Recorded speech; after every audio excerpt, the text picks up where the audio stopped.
Huwag kang matakot sa paghihirap. Ako po si Father Fiel Pareha at ito po ang ating segment, ang Daily Devotion, na kung saan tayo po ay magdarasal, magbabasa at magninilay kasama ng salita ng Diyos sa buong taon. Manalangin tayo. Sa ngalan ng Ama, ng Anak at ng Espiritu Santo. Amen.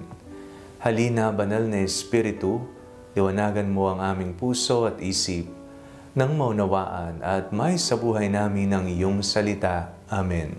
Our Bible passage for today is from the Gospel of St. Mark chapter 8, verses 27 to 35, and I read it for you. Jesus went on with his disciples to the villages of Caesarea Philippi, and on the way he asked his disciples, "Who do people say that I am?" And they answered him, "John the Baptist, and others Elijah, and still others one of the prophets." He asked them, "But who do you say that I am?" Peter answered him, "You are the Messiah." And he sternly ordered them not to tell anyone about him. Then he began to teach them that the Son of Man must undergo great suffering and be rejected by the elders, the chief priests and the scribes, and be killed, and after 3 days rise again.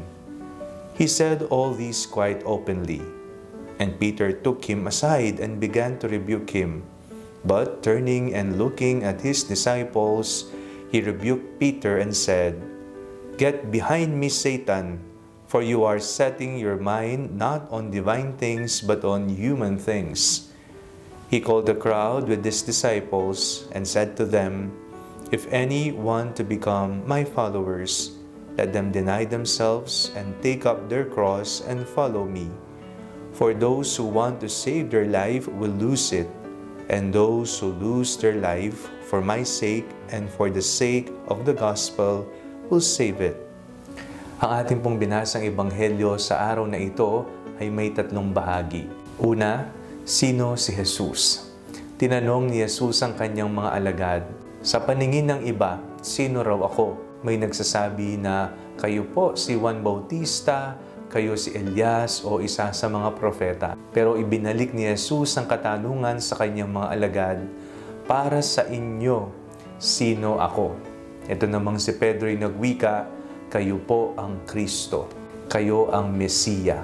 Ang pangalawang bahagi ng ating binasang ebanghelyo ay tungkol sa realidad na sasapitin ng anak ng tao. Siya ay magpapakasakit, siya ay papako sa krus, mamamatay at siya'y muling mabubuhay. Ang Trido Paskwa na sasapitin ng anak ng tao.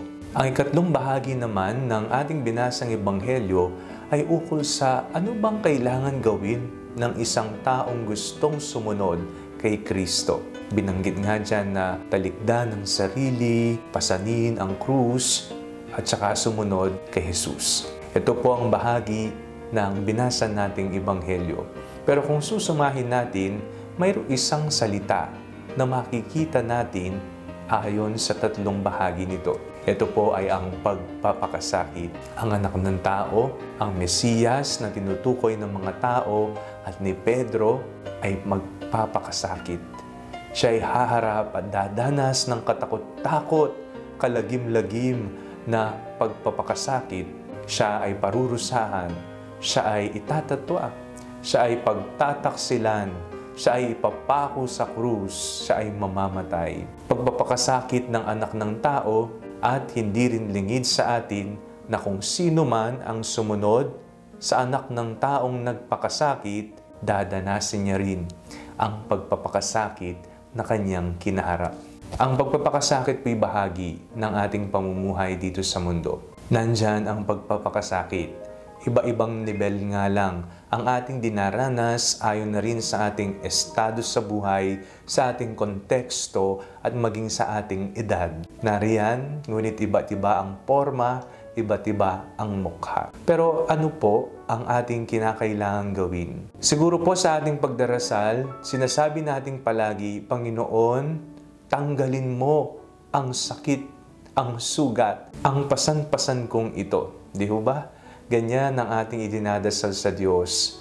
Pero kung titingnan natin, kung si Kristo ay hindi umiwas sa pagpapakasakit, abay tayong sumusunod sa kanyang mga landas, sa kanyang mga yapak, ay huwag din sanang umiwas sa pagpapakasakit sapagkat sila'y bahagi ng ating pag-unlad sa buhay. Ano ang ating dadasalin? Mainam na sabihin natin sa ating mga panalangin, Panginoon, samahan niyo po ako sa tuwing ako ay nahihirapan na sa buhay. Ang bawat tagasunod ni Kristo ay hindi takot sa krus. Mahal natin ang krus, papasanin natin ang krus sapagkat alam natin na kasama natin si Jesus hanggang sa dulo. Hindi natatapos ang krus kung hindi mayroon ding muling pagkabuhay. Sabay tayong aahon, sabay tayong babangon kasama ng Panginoon. Manalangin tayo. Panginoong Hesukristo, sa tuwing hindi na namin kaya ang mga pinapasan naming mga problema sa buhay,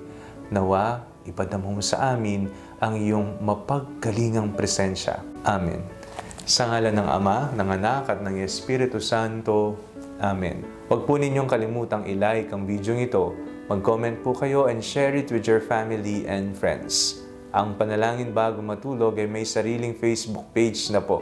Huwag niyo pong kakalimutang mag-like at mag-follow dito, and do not forget to subscribe to our YouTube channel. I-click niyo lamang po ang link na nasa description ng video ito, o kaya naman po just search Father Fiel Pareha. God bless you po.